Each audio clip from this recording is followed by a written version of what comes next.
Food and food preservation. Food क्या है, what is food, और उसको प्रिजर्व कैसे रखा जाए, उसके बारे में इस चैप्टर में डिटेल में हम लोग कवर करेंगे। स्टार्ट करते हैं इंट्रोडक्शन से। Food is any substance consume by any living organism to gain nutrient. Nutrient gain करने के लिए जब हम कुछ खाते हैं, एनी सब्सटेंस खाते हैं लिविंग ऑर्गेनिज्म के द्वारा, उसे क्या कहेंगे, फूड कहेंगे। फूड कैन भी प्लांट हो सकता है, एनिमल ऑरिजिन हो सकता है, बीच कंटेन इसेंशियल न्यूट्रिएंट उसमें होना चाहिए सस्टेन करने के लाइफ को।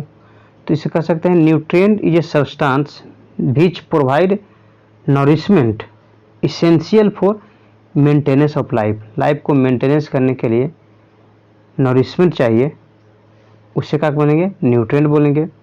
As we have already learn in previous chapter depending upon amount of require, कितना आपको न्यूट्रिएंट खाना चाहिए। Nutrient are classify into two categories. एक है मैक्रो न्यूट्रिएंट, जिसमें आता है कार्बोहाइड्रेट, फैट, प्रोटीन।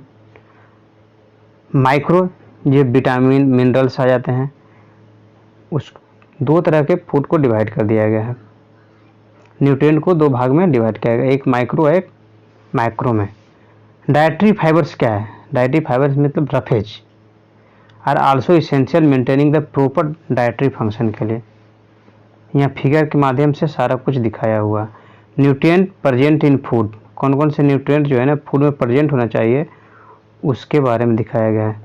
क्या क्या होना चाहिए, कार्बोहाइड्रेट होना चाहिए, protein, mineral, water, roughage, vitamin, ये सब न्यूट्रिएंट होना चाहिए जो फूड्स में प्रेजेंट होना चाहिए। इसे कहते हैं कार्बोहाइड्रेट, फैट्स, प्रोटीन, ये सब क्या है, मैक्रो न्यूट्रिएंट है। विटामिन, मिनरल्स, ये सब क्या करता है, माइक्रो। विटामिन मिनरल कम मात्रा में खाने के लिए है, और कार्बोहाइड्रेट, फैट, प्रोटीन, ये सब लार्ज अमाउंट में आप खा सकते हैं। Food and its importance. Food is a one of the important basic requirement है कोई भी लिविंग ऑर्गेनिज्म के लिए। Eating proper food, correct combination of food, eating habit according to age, time of eating very important है parameter body को healthy रखने के लिए। Both over the eating, under eating, over eating, under eating भी दिक्कत करता है, इंसान को बीमार बना सकता है। ओवर ईटिंग मेक्स पर्सन का ज़्यादा गेन हो जाएगा, वेट ज़्यादा मोटा हो जाएगा, जिसके कारण बीमारी हो सकता है, जैसे हार्ट अलाइनमेंट हो सकता है, डायबिटीज़ हो सकता है, ब्लड प्रेशर हो सकता है। मल न्यूट्रिशन कैसे करते हैं, मल न्यूट्रिशन ऐसा कंडीशन है जिसमें इम्बैलेंस हो जाती है proper food intake and necessary of the body, इसको बोलते हैं मल न्यूट्रिशन। अब आते हैं types of food eating habit. Depending upon the quality and quantity of food consume, positive और नेगेटिव इफेक्ट करता है हमारे शरीर पर। इस सेक्शन में हम लोग फूड को क्लासीफाई करेंगे अकॉर्डिंग टू क्वालिटी के अनुसार, हम लोग इसको क्लासीफाई करेंगे। फर्स्ट है हेल्दी फूड। हेल्दी फूड किसे कहेंगे, healthy food refer to which contains all necessary nutrient, जिसमें ऑल नेसेसरी न्यूट्रिएंट हो प्रॉपर हेल्थ के लिए। इट हेल्प करता है फंक्शनिंग ऑफ द बॉडी, जैसे कि मिल्क हो, फ्रूट्स हो, वेजिटेबल हो, उसे बोलेंगे हेल्दी फूड। ये सब हेल्दी फूड का एग्जाम्पल है, आप देख सकते हैं, इसे हेल्दी फूड का एग्जाम्पल हो गया। दूसरा है जंक फूड। जंक फूड किसे कहेंगे,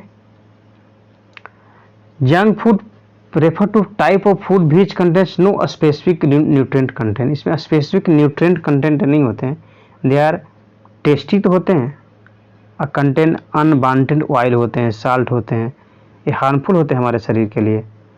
ईटिंग एक्सेस करेंगे तो ऑफ जंक फूड हमारे वेट बढ़ा सकता है और काउच कर सकता है, डाइटरी डिसऑर्डर हो सकती है, इसके कारण ओबेसिटी हो सकता है, मोटापा हो सकता है, देयर टू मच एक्यूमुलेशन हो सकते हैं, और बॉडी ऑफ फैट बहुत ज़्यादा मात्रा में हो जाएंगे हमारे शरीर में, जिसका नेगेटिव इफेक्ट होगा अपने हेल्थ पर। एग्जाम्पल, आप बर्गर खाते हैं, पिज़्ज़ा खाते हैं, एक्सेस खाएंगे, इसका नेगेटिव इफेक्ट होगा। यहाँ एग्जाम्पल के माध्यम से दे सकते। Image of showing non obese and obese person, ये नॉन ओबेस है, ये क्या है, ओबेस पर्सन है जो मोटापा हो चुका है जंक फूड खा करके। मिल्क के बारे में एक इन्फो बॉक्स है कि milk is not consider as a major source of vitamin. Milk is not consider as a major source of vitamin C. Vitamin C के लिए मेजर सोर्स नहीं है। मिल्क में विटामिन सी उतना मात्रा में नहीं होता है, नहीं के बराबर होता है। Milk is known as complete food कहा जाता है मिल्क को, बिकॉज इसमें नेसेसरी न्यूट्रिएंट होते हैं, ऑल नेसेसरी न्यूट्रिएंट होते हैं। जैसे देखिए फैट भी होते हैं, एक्स्ट्रा एनर्जी से मिलता है, शुगर भी होते हैं, फ्यूल मिलता है हमारे शरीर को, विटामिन भी होते हैं, A B C D E सारे विटामिन तरीके भी होते हैं। वाटर, रिड्यूस वाटर डिफिशिएंसी हो सकता है, उसमें काम आएगा। प्रोटीन भी होते हैं, बिल्ड करते हैं, मसल्स को बनाते हैं। मिनरल्स होते हैं जिसमें कैल्शियम भी है, फास्फोरस भी है, जो यूजफुल है बोन फॉर्मेशन के लिए। तो कंस्टिट्यूएंट ऑफ मिल्क में करीब सारा कुछ होते हैं। अब नेक्स्ट आते हैं बैलेंस डाइट। बैलेंस डाइट क्या है? बैलेंस डाइट मतलब कि ऐसा भोजन जिसमें ना एक्सेस हो ना कम हो, ना ओवर हो ना अंडर हो। एक बैलेंस प्रॉपर न्यूट्रिएंट होना चाहिए, सारा को न्यूट्रिएंट इसमें होना चाहिए एक प्रॉपर मात्रा में, उसे बोलेंगे balance diet. Diet which give our body nutrient need to function properly, function के लिए काम करे। In order to proper balance nutrition one should obtain majority of the health energy from fresh food से मिलेगा, वेजिटेबल से मिलेगा, whole grain से मिल सकता है। इससे बैलेंस डाइट जो है ना इंक्रीज कर देता है। बैलेंस डाइट में क्या क्या हो सकता है? बैलेंस डाइट में विटामिन भी हो, मिनरल भी हो, प्रोटीन भी हो, कार्बोहाइड्रेट भी हो, फैट भी हो और इसेंशियल अमाउंट ऑफ वाटर्स भी हो, उसे बोलेंगे बैलेंस डाइट। यहाँ बैलेंस डाइट को फिगर के माध्यम से दिखाया गया है, डायग्राम के माध्यम से। हेल्दी बैलेंस डाइट यह होता है, ज़्यादा किसे कम खाना है, कम किसे खाना है। ऐसे प्राइस ऑफ पोटैटोज, ये वेरी रिच इन विटामिन होते हैं, विथ मिनरल भी होते हैं, और whole grain varieties of other plenty of fibres भी होते हैं, तो इसे ज़्यादा खाना है। फिर इसको भी fruits and vegetable, they contain vitamin mineral plants chemicals call photochemicals होते हैं, तो ये भी खाना है ज़्यादा मात्रा में। मीट, फिश, एग, बीम, ये प्रोवाइड करते हैं nutrient which are vital for health के लिए भी और मेंटेनेंस ऑफ बॉडी के लिए भी जरूरी होता है, इसको भी खाना है। Food drink such as herbs and contain vitamin mineral, इसे भी खाना है। ये हो गया मिल्क और dairy food, they keep bones strong and his blood pressure को स्ट्रॉन्ग बनाता है। तो ये आपको बैलेंस डाइट का कंपोजिशन होगा, कौन से मात्रा में कितना खाना चाहिए। सबसे ज़्यादा आपको दिखाया गया है इसको, उसके बाद इसको, फिर ये खाना है, उसके बाद लास्ट में कम खाना है इसको। ये फिगर के माध्यम से दिखाया गया है कि बैलेंस डाइट करना है आपको, किस मात्रा में कौन खाना है। अब आइए इम्पोर्टेंस क्या है बैलेंस डाइट का। पहला इम्पोर्टेंस है कि गेनिंग एनर्जी एंड ग्रोथ भी मिलता है, एनर्जी भी मिलता है। Attractive attaining active and healthy life मिलती है इसमें आपको रिमेनिंग डिजीज फ्री रहेंगे, रिपेयरिंग होगा अपना बॉडी का बहुत जल्दी, मेंटेनिंग बॉडी फंक्शन को मेंटेन करेगा, जैसे breathing, digestion, keeping body warm, ये सब आपको मेंटेन रहेगा अगर बैलेंस डाइट करते हैं तो। अवॉइडिंग डिफिशियंसीज ऑफ डिजीज, बीमारी होने की संभावना कम हो जाएंगे अगर बैलेंस डाइट करते हैं तो। अब आइए deficiency disease which are cause by deficiency of specific nutrient, कुछ स्पेसिफिक न्यूट्रिएंट की कमी से जो बीमारी होते हैं, मिनरल से उसे बोलते हैं डिफिशियंसी डिजीज बोलते हैं। They are called insufficiency disease भी कहेंगे, इनसफिशियंसी डिजीज भी कहेंगे। फॉर एग्जांपल बेरी जो विटामिन बी की कमी से होता है, नाइट ब्लाइंडनेस जो विटामिन ए की कमी से होता है, कावासाकी प्रोटीन की कमी से होता है, मारास्मस प्रोटीन की कमी से होता है, और कैलोरी डिफिशियंसी डिजीज है। ये दो बीमारी है जो बहुत फेमस बीमारी है। कावासाकी जो साउथ अफ्रीका में बहुत ज़्यादा होता है, ये अफ्रीका के देशों में, और मारास्मस। कौन कौन पैरामीटर पे इसको डिस्कस करेंगे। डिफरेंस काउज किसी कारण से होता है, ये प्रोटीन की कमी से होता है, ये भी प्रोटीन की कमी से होता है, कार्बोहाइड्रेट की कमी से, फैट की कमी से भी होता है। सिम्टम क्या है इसका, में पेट बड़ा हो जाता है, लार्ज बेली, नो वेट नहीं गेन कर पाता है, अब मसल जो है ना कम हो जाते हैं। इसमें हेयर लॉस होगा, ड्राई स्किन होगा। पॉपुलेशन अफेक्ट है, चिल्ड्रेन जो है ना 1 साल से 5 साल के बीच लड़का को इस बीमारी होता है। क्वाशिकोर, ये है ना 1 साल से कम एज वाला बच्चा को होता है। एपेटाइट, भूख क्या होती है, इसमें ज़्यादा कम भूख लगती है, इसमें भूख अच्छा लगता है, मतलब ज़्यादा भूख लगता है। यहाँ पर एग्जाम्पल दिया हुआ, ये देखिए, इसको जो लेफ्ट साइड है इसको मारामकस बीमारी होल है, जो राइट साइड है उसको क्वाशिकोर होल है। इथोपिया, साउदर्न इथोपिया में बीमारी दिखाया गया है। एनीमिया भी एक बीमारी है जो due to decrease in number of red blood cell की कमी से हो जाता है और हेमोग्लोबिन की ब्लड में कमी के कारण हो जाता है एनीमिया नामक बीमारी।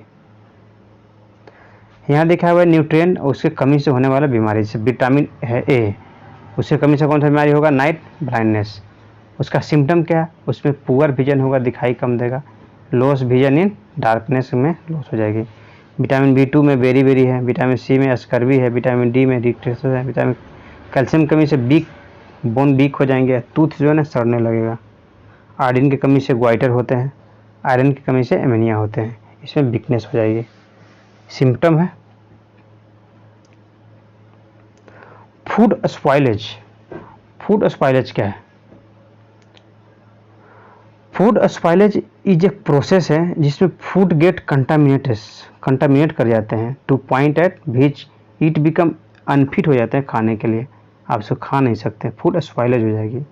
Food spoiled, food so colour उसका चेंज हो जाएगा, जिस कारण स्मेल आपको आने लगेगा, खराब टेस्ट लगेगा, उसे बोलते हैं फूड स्पॉइलेज। कौन कौन से कारण है जिस कारण फूड स्पॉइलेज होती है, पहला टाइम।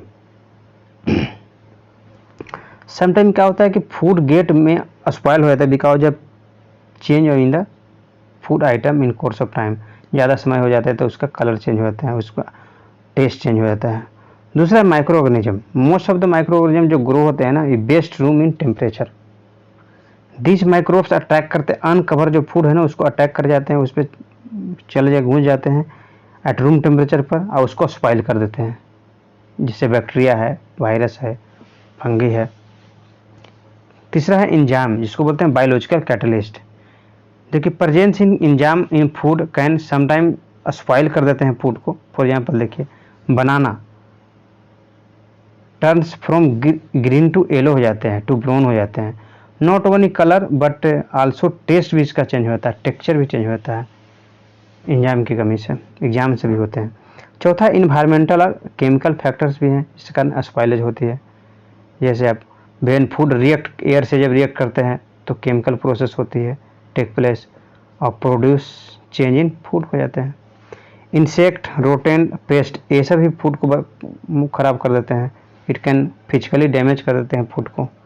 तो एक कुछ कारण है, 5 को कारण दिया है फूड स्पॉइलेज का, जिसके कारण फूड क्या होते हैं, ख़राब हो जाते हैं। ये फिगर के माध्यम से दिखाया गया है। फैक्टर काउजिंग फूड स्पॉइलेज, पहला टाइम था, micro organism, enzymes, insects, environmental factor, chemical reaction.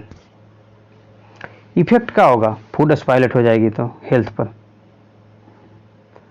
इसका इफेक्ट क्या होगा, हो सकता है देखिए health affect of eating spoil on expiry food, जब खाएंगे एक्सपायरी फूड तो उसमें हेल्थ पे इफेक्ट आएगा। टू सर्व, बहुत ज़्यादा मात्रा में आ सकता है। When the appearance, taste, checks, smell of the food change हो जाते हैं, in indication of the food is unsafe to eat, food unsafe हो जाते हैं, उसको खा नहीं सकते। और स्पॉइल्ड फूड, जिसके कारण फूड पॉइजनिंग हो सकती है, आप जिसके कारण बैक्टीरिया की वजह से होता है। सिम्टम क्या है में इंक्लूड, जिसके कारण कौन कौन सी बीमारी हो सकती है, फूड स्पॉइलेज अगर खाते हैं तो आपको नौसिया हो सकता है, वोमिटिंग हो सकता है, डायरिया हो सकता है, स्टोमक में पेन हो सकता है, इसलिए स्पॉइल्ड फूड आपको नहीं खाना चाहिए। फूड प्रिजर्वेशन करने का मेथड क्या क्या है, जिससे कि फूड को हम लोग बचा के रख सकें, खाना को हम लोग अच्छी तरह से रखें। फूड प्रिजर्वेशन एक इज साइंस है जिसमें क्या करते हैं कि प्रिवेंशन करते हैं फूड को स्पॉइलेज होने से, allowing it storage best condition for future में इसको अच्छे से खाने के लिए रख सकते हैं। फूड प्रिजर्वेशन इंश्योर करता है उसका क्वालिटी, एडिबिलिटी एंड न्यूट्रिटिव वैल्यू उसका बरकरार रहे। बेसिकली फूड प्रिजर्वेशन मीन्स होता है कि फूड रिमेन इन स्टेट में जैसा है वैसा ही रहे, वेयर देर उसमें अटैक नहीं हो माइक्रो ऑर्गेनिज्म का, इंसेक्ट का, पेस्ट का। आई डज नॉट लूज, अपना ऑप्टिमम जो क्वालिटी है वो लूज नहीं करें, जैसे कलर है, टेक्स्ट है, फ्लेवर है, न्यूट्रिएंट वैल्यू है, ये ख़त्म नहीं हो, उसको बचा के रखें, उसको बोलते हैं फूड प्रिजर्वेशन। कौन कौन से मेथड है जिसके यूज करते हैं फूड प्रिजर्व करने के लिए? पहला drawing. Drawing is the simple method, drying of the food material under the sunlight और विंड में, और ओल्डेस्ट मेथड था जो फूड को प्रिजर्वेशन करके रखाते थे, सन में सुखा देते थे, जैसे गेहूँ है, चावल हो। ड्यूरिंग रिड्यूस, जब वाटर उसमें जब ख़त्म हो जाते हैं तो प्रिवेंटिंग ग्रो माइक्रोब्स, उसमें माइक्रोब्स नहीं लग पाते हैं। Microbes grow in the moisture place पर माइक्रोब्स ग्रो होते हैं, इसलिए जो भी ड्रा फूड और ड्रा मीट वगैरह भी रखे जाते हैं ताकि वो खराब नहीं हो। दूसरा तरीका है फ्रीजिंग, आप उसको ठंडा करके रख सकते हैं।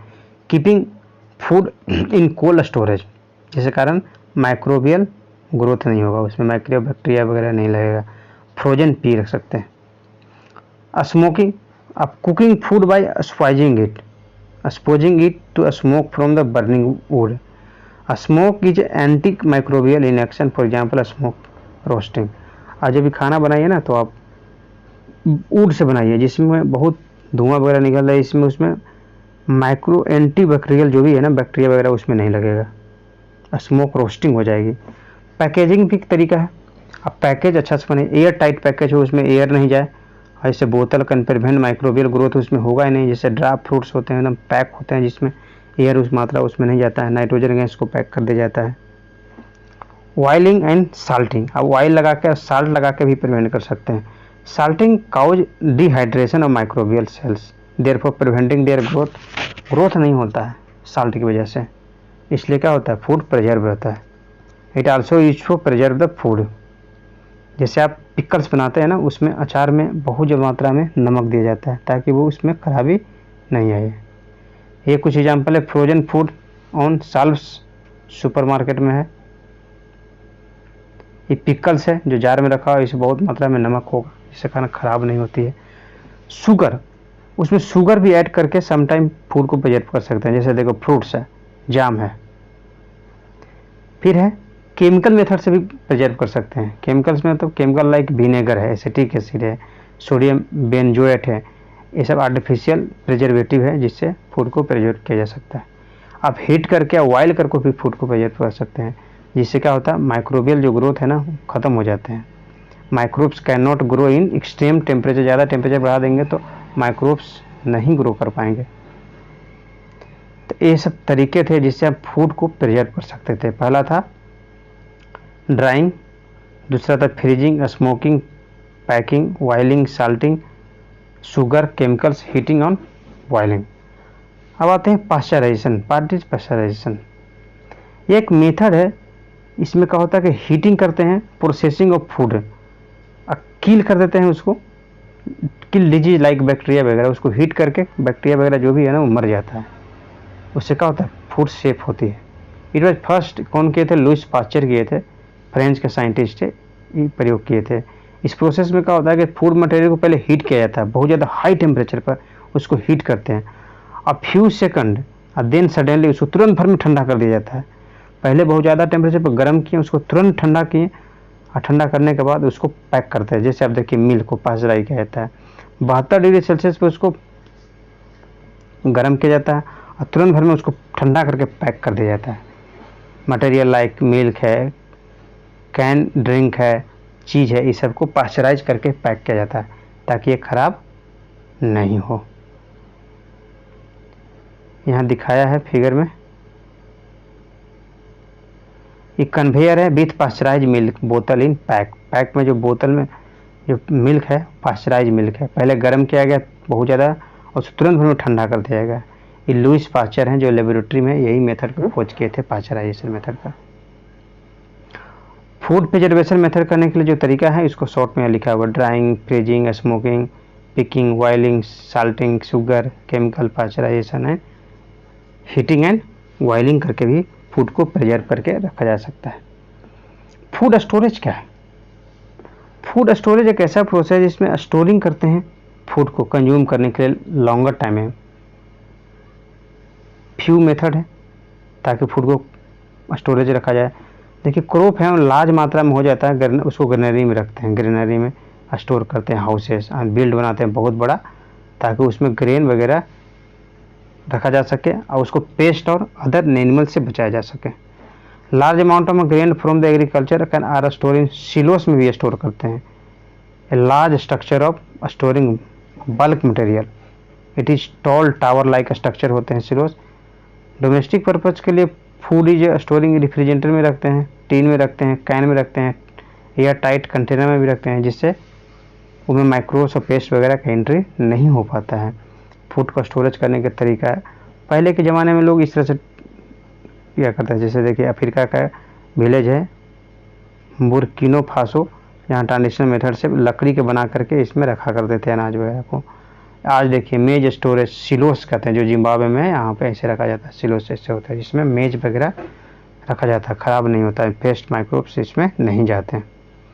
यहाँ कुछ सवाल दिए हैं, what is nutrients, different types of nutrients, what is malnutrition, difference between healthy food और जंक फूड क्या है, जो हम लोग डिस्कस कर चुके हैं।